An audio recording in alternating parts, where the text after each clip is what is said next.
Hello guys, welcome to our vlog. Halo, perkenalkan namaku Audi dari kontingen SMAN Negeri 2 Jombang dan temanku. Halo, perkenalkan nama aku Nora. Kali ini kita akan membahas materi ASB dengan tema Bersama Menjaga Bumi. Ada sampah nih.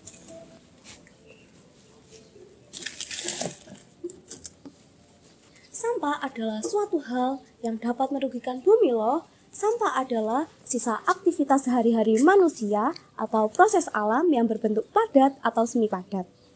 Sampah dapat dibedakan menjadi dua loh teman-teman. Yang pertama sampah organik dan sampah non-organik. Sampah organik contohnya dedaunan yang kering, sayur dan buah-buahan yang busuk, dan sisa makanan. Kemudian sampah anorganik contohnya karet, kaca, terus ada besi, dan lain-lain.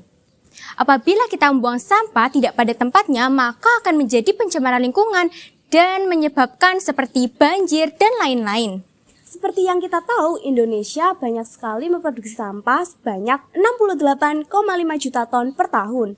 Dan karena curah hujan yang terus-menerus serta kurangnya daerah resapan air membuat banjir di beberapa daerah di Indonesia.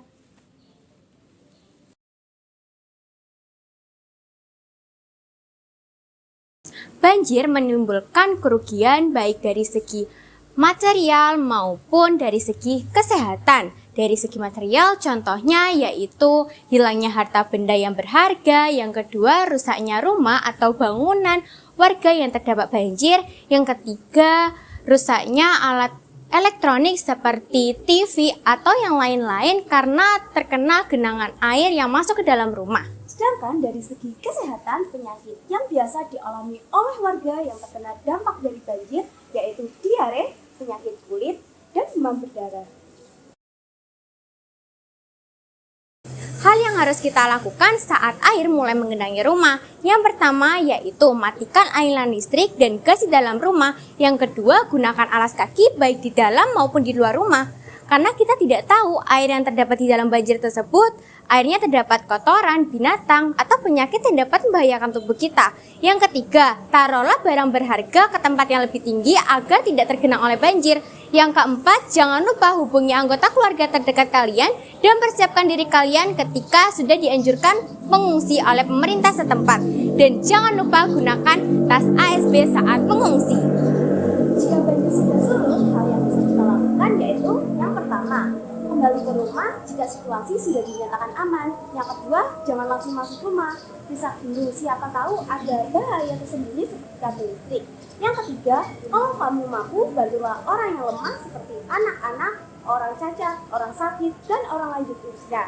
Yang keempat, periksalah barang-barangmu, bersih dan cuci menggunakan sabun anti kuman. Berikut ini adalah contoh tas ASB-nya yang juga tahan air. Apa aja sih isi dari tas ASB ini? Yuk kita buka sama-sama. Yang pertama ada selimut. Yang kedua ada tempat obat. Yang ketiga ada mukena. Yang keempat ada dokumen-dokumen penting tentunya. Lalu yang kelima ada makanan ringan. Ada baju ganti. Selanjutnya yaitu ada senter. Ada peralatan mandi. Dan yang terakhir ada air minum. Biar tambah seru nih, ayo kita nyanyi bersama yuk. Banjir oh banjir, kamu datang lagi. Karena sampah kotor penyebabmu kembali. Ayo semua, mari sadar diri. Jangan buang sampah ke sana dan kemari. Kurangi sampah plastik, tanam hutan kembali. Pastilah banjir tak akan datang lagi. Buatlah biopori, tempat meresap air. Pastilah banjir tak akan datang lagi. Salah satu cara yang bisa kita lakukan untuk mencegah banjir yaitu dengan cara membuat biopori seperti ini ya teman-teman. Biopori adalah lubang yang berbentuk vertikal yang ditaruh di dalam tanah untuk mengatasi genangan air dengan cara meningkatkan daya serap air pada tanah.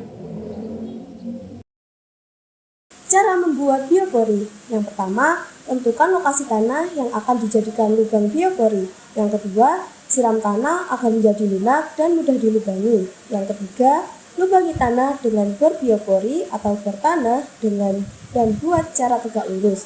Yang keempat, buat lubang sedalam 1 meter dengan diameter 10-30 cm. Yang kelima, lapisi lubang dengan pipa PVC seukuran diameter lubang yang sudah disiapkan. Yang keenam, isi lubang dengan sampah organik seperti daun, rumput, kulit buah, dan lain-lain. Dan yang ketujuh, tutup lubang dengan kawat besi atau tutup pipa PVC yang sudah dilubangi. Selanjutnya, cara yang bisa kita lakukan untuk mencegah banjir yaitu dengan cara penanaman pohon. Karena pohon memiliki akar yang bisa meresap air dengan baik. Sebaliknya, jika tidak ada pohon atau vegetasi apapun di atas tanah, maka penyerapan akan menjadi kurang baik sehingga dapat menyebabkan banjir. Pohon-pohon yang dapat menyerap air dengan baik yaitu contohnya seperti pohon beringin, pohon sengon, pohon pakis, dan pohon cemara. Biar tambah seru, yuk ikuti seri kita menanam pohon.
Mari menanam pohon untuk selamatkan bumi kita. Kita sudah di penghujung acara, kita sudah membahas tentang banjir dan salah satu cara pencegahannya. Sekian dari kami, mohon maaf bila salah kata. Sampai jumpa.